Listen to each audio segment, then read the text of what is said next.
Hello friends, இன்றைக்கி நம்ம பார்க்க போகிறது ஜாப்பனியன் மீ சீரீஸான fired from demon kings army season 1 episode 5 தான் இன்னைக்குள்ள வீடியோவில் பார்க்க போகிறோம். உங்களுக்கு இந்த வீடியோ பிடிச்சிருந்தது அப்படின்னா லைக் பண்ணிட்டு அப்படி மறக்காமல் நம்ம சேனலை சப்ஸ்கிரைப் பண்ணிருங்க. சில விஷயங்கள் இந்த எபிசோடில் உங்களை கடுப்பாக்குற மாதிரி தான் தெரியும், பட் இருந்தாலுமே அதை எல்லாத்தையும் பொறுத்துக்கிட்டு பொறுமையாக பாருங்கள். போக கதை சூப்பராக இருக்கும். சரி வாங்க நம்ம வளவலன்னு பேசாமல் இன்னைக்குள்ள கதைக்குள்ளே போகலாம். இன்னைக்கு நம்ம பார்க்க போகிறது fired from demon kings army season 1 episode 5. இந்த வில்லேஜ்ல ஆல்ரெடி ஏதோ ஒரு ஸ்மித் ஒர்க் ஷாப் இருக்காமே அப்படின்னு நம்ம ஹீரோ அதை தேடி போயிட்டு இருந்தா, கேம்பல் டவுன்ல இருந்து வந்த பெட்டோ அவனோட ஆளுங்களும் அங்க ஏதோ பண்ணிட்டு இருக்காங்க. உன்னோட ஹெல்ப்க்கு தேங்க்ஸ் பா, எங்க கிட்ட மத்த எல்லாத்தையும் விட்டுரு, நாங்க பாத்துக்கிடுறோம் அப்படின்னு ஃபிட் சொல்றான். ஆனா மிஸ்டர் பெஸ்ட் ஃப்ரெண்ட் என்னதான் இதை பண்ண சொன்னார் நம்ம ஹீரோ கேட்கணும். உன்ன மாதிரி டி ரேங்க் ஆளுங்கலாம் எனக்கு சமைச்சு சாப்பாடு போடுறதுக்கு தான் லைக்கு. டி ரேங்க்ல இருக்கிற நீ பி ரேங்க்ல இருக்கிற என்னோட பிளான்ல தலையிடாத அப்படின்னு சொல்லி ஃபிட் சொல்றான்.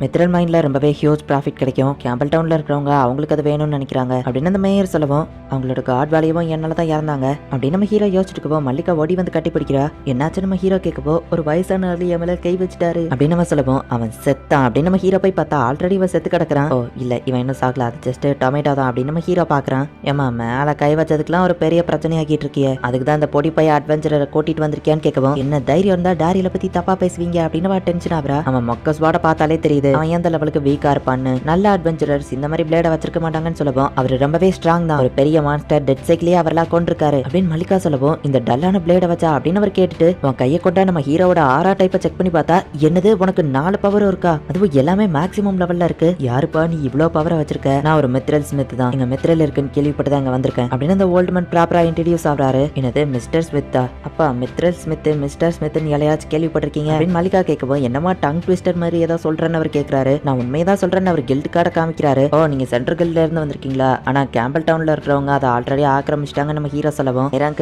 லோ ரேங்க் அவன் சொன்னதை நம்ம ஹீரோ சொல்றான். ஒரு பேச்சுவார்த்தை கூட அவன்கிட்ட அவனுக்கு நடத்த தெரியலையா, பேச்சுவார்த்தைனா எப்படி இருக்கணும்னு நான் காமிக்கிறேன் பாரு அப்படின்னு நம்ம ஹீரோவை கூட்டிட்டு போய் அவன் கால விழாத குறையா கெஞ்சி கேட்டுட்டு இருக்காரு. மித்ரல்ல மட்டும் நான் தொடலினா என் கட்ட வேகாதுப்பா ப்ளீஸ் அப்படின்னு கெஞ்சப்போம். அவனும் சரி என்ன விடுங்கன்னு சொல்றான். மிஷன் கம்ப்ளீட் அப்படின்னு சொல்லி இப்போ அவங்க அந்த ஸ்மித் ஒர்க் ஷாப் குள்ள போறாங்க. மித்ரல பார்த்து அந்த ஸ்மித் என்ஜாய் பண்ணிட்டு இருக்காரு. திரும்பவும் ஃபெயிலியர் ஆயிடுச்சு, அங்க இருக்கிற ஒருத்தன் மித்ரல வேஸ்ட் பண்ணிட்டு இருக்கான். இவங்க யாருக்குமே இதை எப்படி ப்ரொசீட் பண்ணணும்னு தெரியல. இது ஓவர் ஹீட்டாவா ஆகக்கூடாது, கம்மியான ஹீட்லயும் இருக்கக்கூடாது, இதோ கரெக்டா இந்த கலர்ல எடுக்கணும். ஒவ்வொரு பீஸ்லயும் வேற வேற இடத்துல ப்ரெஷர் பாயிண்ட்ஸ் இருக்கும். சோ அது என்ன வெப்பனா இருக்குங்கிறத அந்த மித்ரல் தான் டிசைட் பண்ணும். சூப்பீரியர் டெக்னிக் அப்படின்னு சொல்லி அவன் ஒரு அடி அடிச்சோடனே அது ஒரு பெரிய மித்ரல் ஸ்வாடா மாறுது.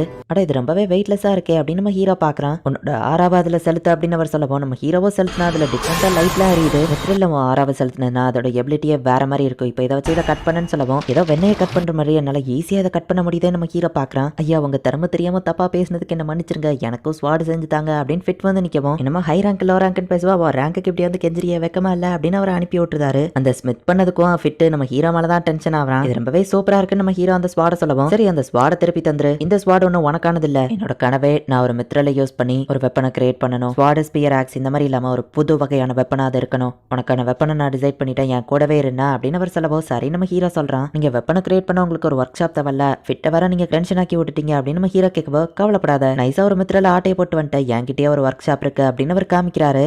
எத்தனால் ஃபர்னஸா, இது உண்மையிலேயே சூப்பர் தான், ஆனால் மேஜிக்கை யூஸ் பண்ணி தானே இதை கிரியேட் பண்ண முடியும் நம்ம ஹீரோ கேட்கவும், ஆமாம் மேஜிக்கோட ஹீட்டை வச்சு தான் இதை கிரியேட் பண்ண முடியும், ஆனால் அதுக்கு தான் நம்ம கிட்ட ஆள் இல்லை அப்படின்னு அவர் சொல்லவும், நம்ம ஹீரோ ரீசெட் அங்கே கூட்டிட்டு வரான். என் கம்யூனிகேஷன் டிவைஸ் நல்லபடியாக வேலை செய்தில்ல, இந்த பக்கமாக எனக்கு ஒரு வேலை இருந்துச்சு அதான் ஈஸியாக வந்துட்டேன் அப்படின்னு ரீசெட் சொல்கிறான். ஒன்றை மட்டும் தான் என்னால் எப்பவுமே நம்பி இருக்க முடியும் ரீசெட் அப்படின்னு நம்ம ஹீரோ சொல்லவும், பிக் ப்ரோ அப்படின்னா நான் உங்களுக்கு யூஸ்லெஸ்ஸாக இருக்கிறேன்னு அப்படின்னு காஜிட்டா இதை பார்த்துட்டு வருத்தப்படுறான். நீ தான் டாரியல் சொன்ன அந்த டீமன் ஃப்ரெண்டா, ஹியூமன் வெப்பனை மேக் பண்ணுறதுக்கு ஒரு டீமன் ஹெல்ப் பண்ணதா இது நாள் வரைக்கும் நான் கேள்விப்பட்டதில்லை, நீ செஞ்சதுக்கு நான் உனக்கு நன்றி கடனா இதை செய்யணும்னு நினைக்கிறேன். டாரியல் தான் மித்ரல் மைனியை இந்த ஹியூமன்ஸ் கண்ட்ரோலுக்கு கொண்டு வந்ததா சென்ட்ரல் கில்ட் சொன்னாங்க. என் லைஃபை மித்ரலையோ அதை அடிக்கிற சவுண்டையோ கேட்க மாட்டேன்னு திரும்ப நான் நினைச்சேன், ஆனால் இப்போ அது ஒன்னால தான் பாசிபிள் ஆயிருக்கு. ஸோ உனக்கு ஏற்ற மாதிரியான ஒரு வெப்பனை நான் கிரியேட் பண்ணி தரேன், கண்டிப்பாக அது ஒரு பவர்ஃபுல்லான வெப்பனாக இருக்கும், உன்னோட 4 டைப்ஸ் ஆஃப் ஆராவையும் நீ அதில் யூஸ் பண்ணுற மாதிரி இருக்கும், உன் வெப்பனை பார்க்க தயாராரு அப்படின்னு அவர் சொல்லிட்டு வேலையை ஆரம்பிக்கிறாரு. நான் எதுவும் ஹெல்ப் பண்ணுமா நம்ம ஹீரோ கேட்கவும், எனக்கு போய் சரக்கு எடுத்துட்டு வான்னு அவர் சொல்றாரு. ஹே டி ரேங்க் இங்க வா, வாண்ட கொஞ்சம் பேசணும், இங்க நடக்கிறது உனக்கு ஓகே தானா, நீ தான் அந்த மித்ரல் மைனா கஷ்டப்பட்டு கண்டுபிடிச்சிருக்க, ஆனா சென்ட்ரல் கில்ட் அதை ஆக்கிரமிச்சு அவங்க லாபம் பார்த்துக்கிட்ட ட்ரை பண்றாங்க, உன்னோட லக்ஸ் வில்லேஜ்க்கு ப்ராஃபிட் பெருசா எதுவுமே கிடைக்கல, நீயும் நானும் சேர்ந்து அதை கண்ட்ரோல்ல எடுத்துக்கலாம், கேம்பல் டவுனும் நம்மளும் ஒன்னு சேர்ந்தோம்னா நம்மள யாராலையும் தடுக்க முடியாது அப்படின்னு ஃபிட் சொல்லவோ, தேவனா நீ மேயர் கிட்ட போய் பேசு, எல்லார்கிட்டயும் மோசமா நடந்துக்கிற ஒரு பர்சன் கூட சேர்ந்து ஒர்க் பண்ணணும்னு எனக்கு விருப்பம் இல்லை அப்படின்னு நம்ம ஹீரோ சொல்லவும், அவன் கிளவுஸை கழட்டி நம்ம ஹீரோ மேல போட்டு அதை எடுன்னு சொல்லவும், நம்ம ஹீரோவா எடுத்து கொடுக்குறான். நாளைக்கு காலையில வில்லேஜ் ஸ்கொயர்ல காத்திருப்பேன் அப்படின்னு சொல்லவும், அவன் ஒன்னு ஃபைட்டுக்கு கூப்பிட்டுருக்கான், நீ ஒத்துக்கிட்ட அப்படின்னு அவங்க சொல்றாங்க. கிளவுஸை கழட்டி போடுறது ஹியூமன்ஸ் டீமன்ஸ் ஃபைட்டு கூப்பிடுறதுன்னு எனக்கு தெரியாது அப்படின்னு நம்ம ஹீரோ யோசிக்கிறான். இவரு சாதாரண டி ரேங்க் தான், அவன் ஒரு பி ரேங்க். அது போக இந்த மாதிரி டுவெல்க்கு அவங்க கூப்பிடுறதே, இந்த மாதிரி ஃபைட்ல அவங்க ஆப்போனன்ட்ட கொலை பண்ணா கூட அது ஒரு கிரைமாவே கன்சிடர் பண்ண மாட்டாங்க. மைனை விட இவன் உயிர் தான் நமக்கு முக்கியம் மேயர் சொல்லவும், ஆமா மைன் இல்லாமே நம்ம இத்தனை நாள் சமாளிச்சுட்டு இருந்தோம், பிக் ப்ரோவோட உயிர் தான் முக்கியம் காசிட்டா சொல்றான். என்னால இவங்க யாரும் கஷ்டப்படக்கூடாது, இல்ல நான் ஃபைட் பண்றேன் நம்ம ஹீரோ சொல்லவும், டாரியல் மித்ரல் வெப்பனை எப்படி யூஸ் பண்ணணும்னு சொல்லி கொடுக்குறாவா அப்படின்னு அந்த ஸ்மித் கூட்டிட்டு போறாரு. நம்ம ஹீரோவும் நைட்டு ட்ரைனிங் எடுத்துட்டு இருக்கான். கொஞ்சம் பிரேக் எடுத்துக்கோங்களேன் அப்படின்னு மல்லிகா வந்து டீ கொடுக்குறா. கண்டிப்பா நீங்க அவங்க கூட ஃபைட் பண்ணதான் போறீங்களான்னு மல்லிகா கேட்கவும், ஆமா எல்லாரும் நான் நல்லா இருக்கணும்னு நினைக்கிறீங்க, அதுவே எனக்கு சந்தோஷமா தான் இருக்கு, ஸோ அதுக்காக தான் நான் மெயினா ஃபைட் பண்ணணும்னு நினைக்கிறேன் நம்ம ஹீரோ சொல்லவும், சரி நீங்க வின் பண்ண அப்புறமா உங்க ஃபேவரட் ஸ்டூவை நான் செஞ்சு வச்சிருப்பேன், கண்டிப்பா வந்து சாப்பிடுங்க அப்படின்னு சொல்லிட்டு வா கிளம்புறா. நம்ம ஹீரோவை ப்ராக்டிஸ் முடிச்சுட்டு இப்போ அடுத்த நாள் ஃபைட்டுக்கு போறான். ஓல மாதிரி பயந்தோடமா வந்திருக்க, பட் இருந்தாலும் நீ கண்டிப்பா தோத்துருவேன், நான் என் கிட்டயும் மித்ரல் வெப்பன் இருக்கு அப்படின்னு நம்ம சொல்லவும், நம்ம ஹீரோவை வெப்பன் எடுக்கிறான். ஒரு சாதாரண நைஃபா அப்படின்னு நம்ம சிரிக்கவும், சரண்டர் ஆயிட்டாலோ முடியலன்னாலும் நீங்க தோத்து போயிருவீங்க, சண்டை ரொம்ப சீரியஸானா நான் தடுத்துருவேன் அப்படின்னு மேயர் ரூல்ஸ் எக்ஸ்பிளைன் பண்றாரு. எல்லாரும் நம்பிக்கையும் நான் வீண் போக்க விட மாட்டேன் அப்படின்னு நம்ம ஹீரோ ரெடியா இருக்கா, ஸ்டார்ட் பண்ணுங்க அப்படின்னு மேயர் சொல்லவும், நம்ம ஹீரோ ஆசைய கூட இல்ல, பார்த்தா பிட்டோட ஆர்மர் பிரேக் ஆகுது, நீ அதை பாக்கலையா, அப்புறம் எப்படி என் அட்டாக்ஸ் தடுக்க போற அப்படின்னு ஹீரோ கேட்கறான்.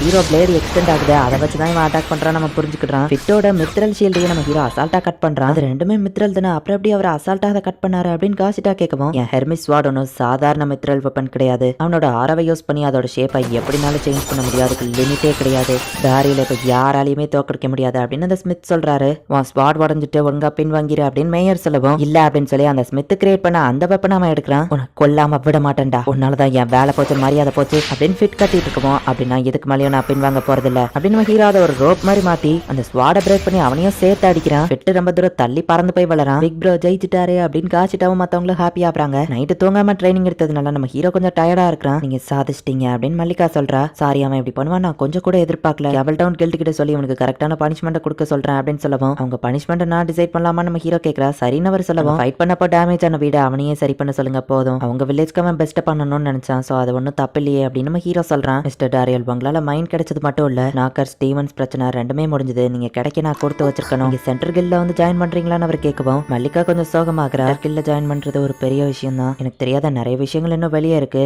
நான் நிறைய விஷயங்களை அங்க போனா தெரிஞ்சுக்கிடலாம், அண்ட் என்னோட பேரண்ட்ஸை பத்தியும் நான் விசாரிக்கலாம் அப்படின்னு நம்ம ஹீரோ யோசிச்சுட்டு இருக்கவும், மல்லிகா அங்க வந்து உட்கார்றா. காசிட்டா இது பெரிய ரூம் தானே, தள்ளி உட்கார்றா அப்படின்னு தப்பான இடத்துல நம்ம ஹீரோ கை வச்சிருந்தான். டாரியல் உங்ககிட்ட கொஞ்சம் பேசணும் அப்படின்னு வா சொல்றா. இந்த இடத்துல இந்த எபிசோட் முடியுது. நம்ம ஹீரோ கிட்ட அன்லிமிட்டட் ஆரா இருக்கு, சோ அதனாலதான் நம்ம ஹீரோவால மட்டும்தான் அந்த வெப்பனை வேற லெவல்ல யூஸ் பண்ண முடியும். இதே வேற யாராச்சும் நம்ம ஹீரோவோட அந்த வெப்பனை அப்படி யூஸ் பண்ண முடியுமான்னு கேட்டா அது மத்தவங்களால முடியாது. ஹீரோவோட திறமையை பார்த்து சென்டர் கில் நம்ம ஹீரோவை அவங்க கில்டுக்கு வர சொல்றாங்க. ஆக்சுவலி நம்ம ஹீரோ ஒரு ஹியூமன் தான் அப்படிங்கிறதுனால அவனோட அப்பா அம்மாவை பத்தி தெரிஞ்சுக்கணும் நம்ம ஹீரோ நினைக்கிறான். ஆனா நம்ம ஹீரோ இங்க இருந்து போறதுல மல்லிகாக்கு விருப்பம் இல்ல. என்ன நடக்க போகுது அப்படிங்கறத நெக்ஸ்ட் எபிசோட் பார்த்து தெரிஞ்சுக்கோங்க. அண்ட் உங்களுக்கு இந்த வீடியோ பிடிச்சிருந்தது அப்படின்னா லைக் பண்ணிட்டு அப்படி மறக்காம நம்ம சேனலை சப்ஸ்கிரைப் பண்ணிருங்க. தேங்க்யூ ஃபார் வாட்சிங். பாய் கைஸ், நெக்ஸ்ட் எபிசோட்ல மீட் பண்ணலாம்.